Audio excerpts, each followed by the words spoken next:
Ladies and gentlemen, how's it going? Once again, I'm Nev from Nev's Tech Bits. Today, I want to talk about kosher phones. So, there are some places that you can go to that get phones that have certain things locked out of them and certain things added to them to make sure that they're okay for the Orthodox Jewish community. And I'm pretty sure to a lesser extent for Muslims, because the place where kosher comes from, that part of the Bible, to a Christian, the Old Testament, Jews and Muslims give it a different word. But those Leviticus and Deuteronomy say exactly what a Jewish person can and can't eat.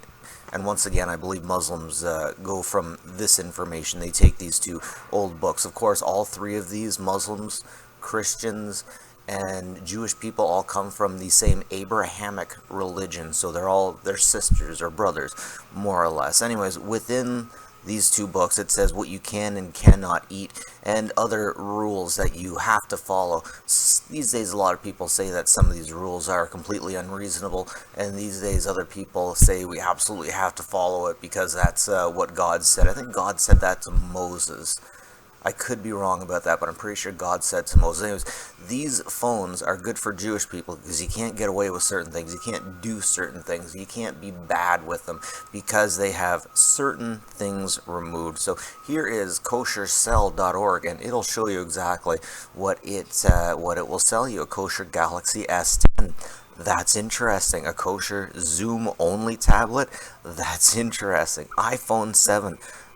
So in order to have this, you have to not have Internet Explorer, not Internet Explorer, but an internet browser.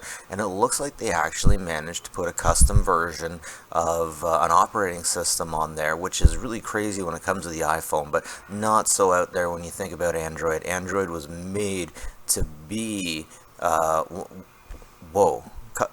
Android is made to be custom. I just realized this Waze only device. That's interesting. Okay, I guess someone would be out to get that. Someone would be interested in that. But this is really interesting. For an additional app, you have to pay $10. So yeah, and that's on the Play Store. That's interesting. I wonder if that'll actually carry over the Apple Store too. But a reasonable price over here for 128 gigabytes for a SanDisk SD card. Let's hope that's exactly what you'll get. Over here, we will see what you can get. The standard apps. Very interesting. We got some specific Jewish ones. That's interesting. Of course, on almost all the food you have, you will also have a marking from a Jewish board, a stamp on it. I remember I had family that worked at a salad dressing factory, and they had to get a rabbi in to make sure that everything was clean. And like, this wasn't just clean. These things had to be ultimately clean, so clean that even today it was hard to clean this machinery at the temperature that was absolutely required to clean these things. So it just blows me away. I notice these are all Android. Wow, I should start checking out some of these apps. Home Depot, Google Translate, those are all very useful things. These are if you want to add on. They require the purchase of an ad. These ones are all an extra $10, even though a lot of them are Jewish. Home Depot, that's interesting. That is interesting to put Home Depot on there.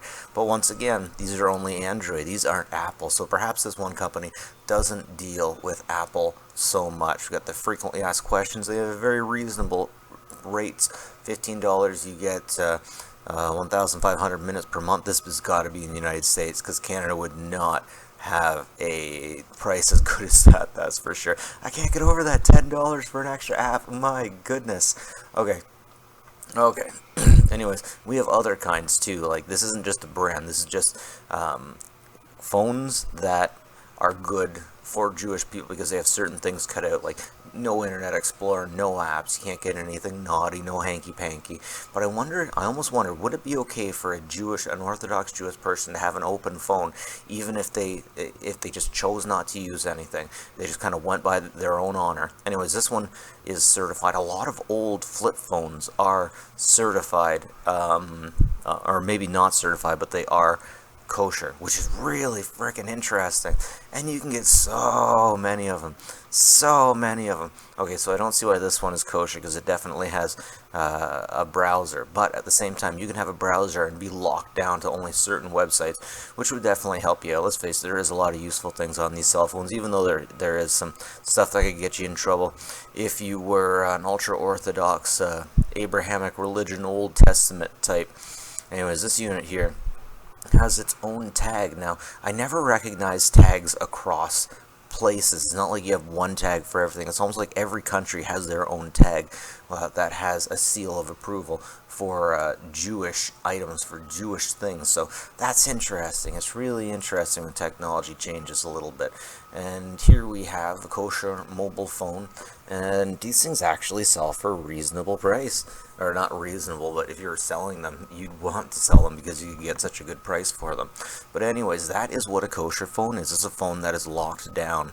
It looks like it's a phone that has come into a Jewish organization, basically, and this organization has locked it down. Yeah, so that's pretty cool. That's pretty cool. Religion and technology meeting.